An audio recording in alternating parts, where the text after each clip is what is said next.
এই দুনিয়াতে দুই পাকে কখনো বিশ্বাস করতে নাই। বিশ্বাস না করে নিজেরটা নিজে করবেন, তাহলে সব কাজে আপনি সফল হবেন। আসসালামু আলাইকুম, সবাই কেমন আছেন? আশা করি সবাই ভালো আছেন। আমি আল্লাহর রহমতে ভালো আছি। প্রতিদিনের মতো নতুন একটি ভিডিও নিয়ে আপনাদের মাঝে হাজির হলাম। এখানে মেয়ের টিফিন দিয়ে দিব। মেয়ে ডুবা তেলে লুচি ভাজলে খায় না, তাই ওকে হালকা তেল দিয়েই মানে লুচি ভেজে দেবো আর মাংস ভুনা করে দিব। কারণ ছেলে মেয়ে যদি কোনো কিছু মুখ ফুটে বলে, আমি যে পর্যন্ত ওদের না খাওয়াতে পারি আমার খারাপ লাগে। আর মেয়ের টিফিন ছিল, বান্ধবীদের নিয়ে খাবে।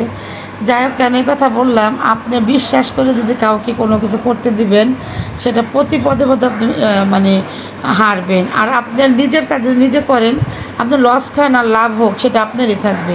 যাকে যে আপনার লুচিগুলো এখন সুন্দর করে কেটে দিব, কারণ তার তো ছিঁড়া খাইতে পারেন না, একটা সমস্যাই। দেখেন কতগুলা করে আমার ওষুধ খাইতে হয়। এই আমি 3 টাইম এরকম ওষুধ খাই। আর দুধ জাল দিছিলাম, দুধগুলো জমে গেছে। এখন মেয়ে বলতে ছানা বানায় ফেলাও। আমি সুন্দর করে ছানা বানিয়ে দিলাম, ও একটা কাজ করবে। আর কে কে করলা দিয়ে আপনারা ডাল খান কমেন্টে জানাবেন। করলার ডাল খুবই মজা, এগুলো আমার জন্য খুবই ভালো। যাই হোক, আমি আমার জন্য যে করলা দিয়ে আয়নার আম্মু পছন্দ করে করলার ডাল। করলা দিয়ে ডাল এক একজন এক একভাবে রান্না করে। যাই হোক, এখন ডালটা প্রায় হয়ে আসছে। এখন আম্মা পেঁয়াজগুলো বাদামি করে এখন ডালের মধ্যে দিয়ে দিবে। এই ডালটা একটু ঘন ঘন করে রান্না করলে বেশিটা ভালো লাগে। আর এখন ডালটা বাগায় দেওয়ার পরে একটু একটা বলক উঠিয়ে ধনে পাতা দিয়ে নামিয়ে নিবে। এভাবে করে যাদের সমস্যা গ্যাসের বা আপনার বেশি ঝাল খেতে পারেন না, তারা এই ধরনের খাবারটা খাবেন।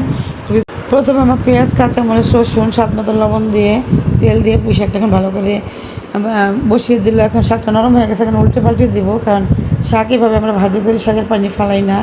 কেন আমি বললাম আপনাদের, অন্যের মানুষদের কাজ না করে নিজেরা করার জন্য আমাদের ওয়াশরুমের বাথরুমের আপনার ফ্লাশটা নষ্ট হয়ে গেছে। তখন তোমার আব্বু বলতেছে দারোয়ানকে, ভাই আমাদের একটা মিস্ত্রি দিন, কারণ আমাদের বাসায় যত কাজ হয় দারোয়ানদের বললে তারা মিস্ত্রি দেয়, মিস্ত্রি দিলে তারা ঠিক করে দেয়। যাই হোক, আমরা অন্ধবিশ্বাসের মতো সবসময় তাদের টাকা চাইলে টাকা দিয়ে দিই আর তারা কাজ করে যায়। এবারকার কী হয়েছে, আপনার তাবাসসুমের আম্মু দেখতেছে লোকটা পুরান একটা আপনার ফ্লাশের মেশিনটা নিয়ে আসছে।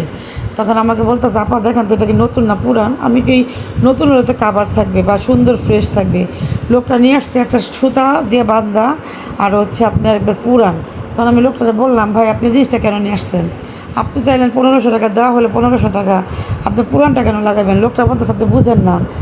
আমরা বুঝি না, তো আপনি বুঝেন? নতুন আর পুরান তো সবাই বুঝে।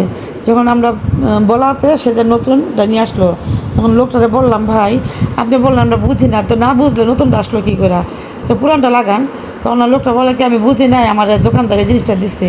তাই সবাইকে বলবো, মিস্ত্রি যাকে দিয়ে কাজ করান দেখে শুনে কাজ করাবেন। কারণ কিছু কিছু বাটপার বেরিয়েছে, ওই ধরনের বাটপারের জন্য অনেক ফ্যামিলির মধ্যে একবারের কাজ দুবার করতে হয়। বাটপার আছে, আলাদা হাইলাম না।